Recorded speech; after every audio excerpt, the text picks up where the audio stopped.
తాకట్లో ఉన్న మీ బంగారాన్ని విడిపించి ఆ రోజు ఆన్లైన్ రేటుకి కొంటాం. Sharma gold company.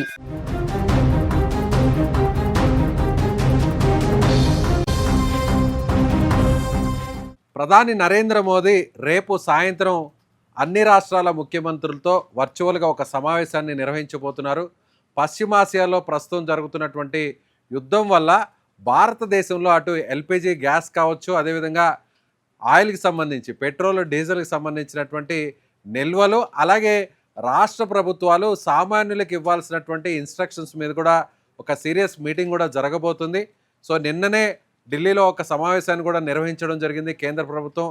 అందరూ కూడా పిఎం మోడీ అధ్యక్షతన ఆల్ పార్టీ మీటింగ్ జరుగుతుంది, అఖిలపక్ష సమావేశం జరుగుతుందని అనుకున్నప్పటికీ చివరి నిమిషంలో మోదీ గైర్హాజరయ్యారు.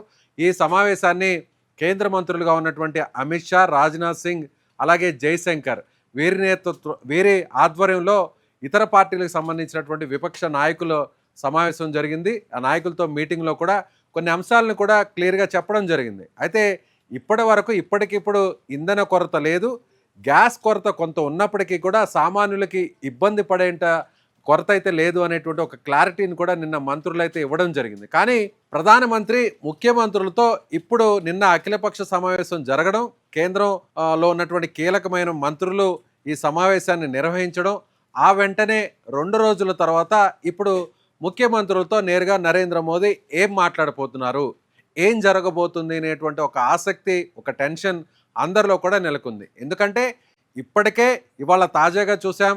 సో ఒక నయారా ఎనర్జీ అనేటువంటి ఒక ప్రైవేటు సంస్థ, ఆయిల్ సంస్థ, రిటైలర్ సంస్థ పెట్రోల్ బంకు దాదాపుగా దేశంలో ఉన్నటువంటి 65,000 పెట్రోల్ బంకుల నుంచి ఇది తన పెట్రోల్ డీజిల్ను రిటైల్గా అమ్ముతుంది.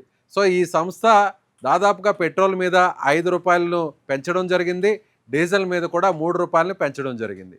ఇప్పుడు ఇవాళ జరిగినటువంటి సిచ్యువేషన్ అంటే ముఖ్యంగా మన తెలుగు రాష్ట్రాల్లోనే హైదరాబాద్లో చూసినట్లయితే నిన్న ఇవాళ కూడా మొత్తం నగరంలో ఉన్నటువంటి అన్ని పెట్రోల్ బంకులన్నీ కూడా బారులు తీరాయి. అలాగే సిఎన్జికి సంబంధించినటువంటి ఏదైతే బంకులు ఉన్నాయో ఆ బంకుల దగ్గర కూడా వెహికల్స్ అన్నీ కూడా బారులు తీరాయి. ఇంకా కూడా సామాన్యులో ఆ టెన్షన్ అయితే మాత్రం కొనసాగుతుందనే చెప్పాలి. అయితే ఇప్పటికిప్పుడు నరేంద్ర మోదీ ఈ మీటింగ్ని ఎందుకు నిర్వహిస్తున్నారు అనేది ఇప్పుడు పెద్ద ఎత్తున అందరూ కూడా రాజకీయ విశ్లేషకులందరూ కూడా, అలాగే ఎకనమిస్టులు, ఆర్థిక నిపుణులందరూ కూడా అంచనా వేస్తున్నారు. ఎందుకంటే నిన్న ఆల్ పార్టీ మీటింగ్ని జరపడం, అలాగే 2వ రోజు ఇప్పుడు అన్ని రాష్ట్రాల ముఖ్యమంత్రులతో ఎందుకు నరేంద్ర మోదీ మాట్లాడుతున్నారు అనే దాని మీద చర్చ జరుగుతుంది. ఇప్పుడు ఇందులో ముఖ్యంగా ఏ ప్రస్తావనకు వచ్చేటువంటి అంశాలు ఉన్నాయి అంటే ఖచ్చితంగా కొంతమంది గ్యాస్ని బ్లాక్ చేయడం, అలాగే సామాన్యులకి గ్యాస్ను అందకుండా చేయడం. ఓవైపు ప్రభుత్వం ఎక్కడా కూడా గ్యాస్ కొరత లేదు అని పదే చెప్తున్నప్పటికీ కూడా క్షేత్రస్థాయిలో చూస్తే అందుకు విరుద్ధంగా పరిస్థితులు కనిపిస్తున్నాయి. 25 రోజుల తర్వాత ఒకసారి బుక్ చేసుకున్న తర్వాత ఆటోమేటిక్గా సెకండ్ టర్మ్ సిలిండర్ని తీసుకోవాలంటే, బుకింగ్ చేసుకోవాలంటే ఒక 25 రోజుల కండిషన్ పరిమితిని అయితే పెట్టింది కేంద్రం. కానీ 25 రోజులు దాటిన తర్వాత కూడా గ్యాస్ ఏజెన్సీల నుంచి ఆ బుకింగ్ తీసుకోవట్లేదు అనేటువంటి ఒక ఆరోపణ అయితే మాత్రం క్షేత్రస్థాయిలో ఉంది. మరోవైపు కమర్షియల్ సిలిండర్కి సంబంధించి కూడా బుధవారం నుంచి కమర్షియల్ సిలిండర్స్ని యాజ్ ఇట్ ఈస్గా ఏదైతే రెస్టారెంట్స్ కావచ్చు, మెస్సులు కావచ్చు, హోటల్స్కి ఎవరైతే ప్రైవేట్గా ఈ కమర్షియల్ సిలిండర్స్ని వాడుతారో వాళ్ళందరికీ కూడా సిలిండర్స్ అందుబాటులో ఉంటాయి అనేటువంటి ఒక ప్రకటన చేసినప్పటికీ కూడా సో గ్రౌండ్ లెవెల్లో ఇంకా కూడా ఈ కమర్షియల్ సిలిండర్స్ డెలివరీ కావడం లేదు అనేది కూడా చాలా పకడ్బందీగా వస్తున్నటువంటి సమాచారం. సో కావాలనే కొంతమంది ఏజెన్సీస్ నిర్వాహకులు, అలాగే కొంతమంది మధ్యవర్తులు ఇందులో ఎంటర్ అయ్యి సామాన్యుల్ని ఇబ్బంది పెట్టేటువంటి పరిస్థితి ఉంది. కాబట్టి సో రాష్ట్రాలు తీసుకోవాల్సినటువంటి జాగ్రత్తలు, అలాగే రాష్ట్రాలు అన్నీ కూడా ఒక సమన్వయంతో పనిచేయాలి.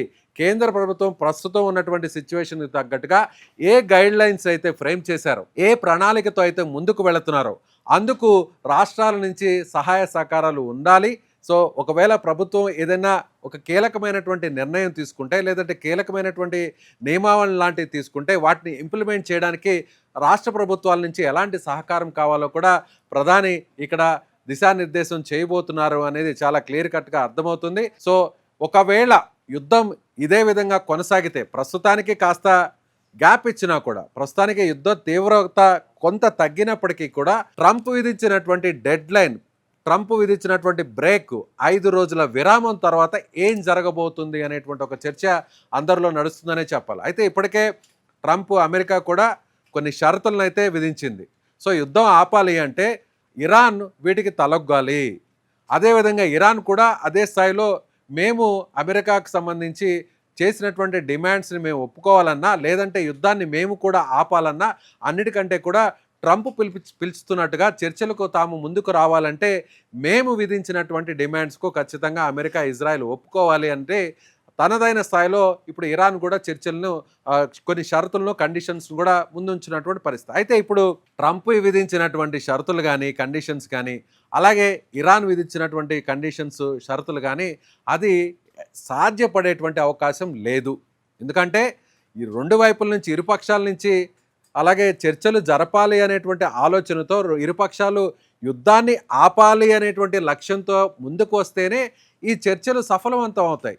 ఈ డిమాండ్స్ ఇరుపక్షాలు కూడా అంగీకరించేటువంటి పరిస్థితి ఉంటుంది. కానీ అమెరికా పెట్టిన షరతులు కానీ, ఇరాన్ పెట్టినటువంటి షరతులు కానీ అవి పాసిబిలిటీ అనేది కూడా చాలా తక్కువ స్థాయిలో ఉంది. కాబట్టి యుద్ధం మళ్ళీ తిరిగి ప్రారంభమవుతుంది, తిరిగి మరింత తీవ్రతరం అవుతుంది అనేటువంటి ఒక అంచనాకైతే అందరూ కూడా వస్తున్నటువంటి నేపథ్యంలో ప్రభుత్వం అలర్ట్ అయిందనే చెప్పాలి. కేంద్ర ప్రభుత్వం అలర్ట్ అయిందనే చెప్పాలి. ఇప్పటికే అన్ని దేశాలు కూడా ఏదైతే చమురుకు సంబంధించినటువంటి బ్యారెల్ ధరను పెంచేయడం జరిగింది. మన పొరుగున ఉన్నటువంటి అన్ని దేశాల్లో కూడా పెట్రోల్ రేట్స్ హైక్ అయ్యాయి.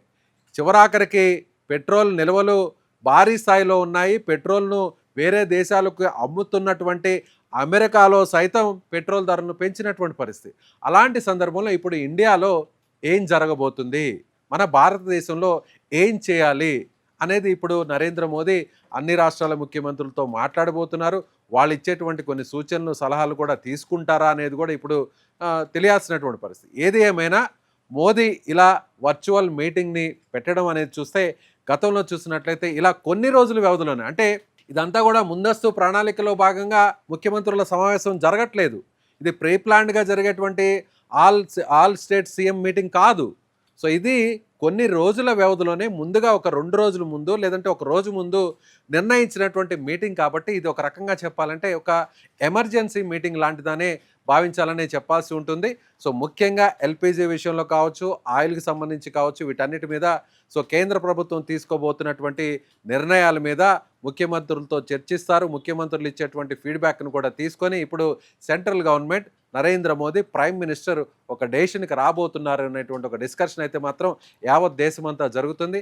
ప్రభుత్వం మాత్రం 70 రోజులు లేదంటే 60 రోజులకు సరిపడా నిల్వలు ఉన్నాయని చెప్తున్నప్పటికీ కూడా సో బయట జరుగుతున్నటువంటి పరిస్థితులు అందుకు విభిన్నంగా ఉన్నాయి. కాబట్టి ఏదైనా ఒక పెద్ద నిర్ణయం జరగబోతుంది అనేటువంటి ఒక చర్చ అయితే మాత్రం పెద్ద ఎత్తున దేశవ్యాప్తంగా జరుగుతుంది. అందుకు తగ్గట్టుగానే ప్రస్తుతం జరుగుతున్నటువంటి పరిణామాలు కూడా ఉన్నాయని మనం ఖచ్చితంగా చెప్పవచ్చు.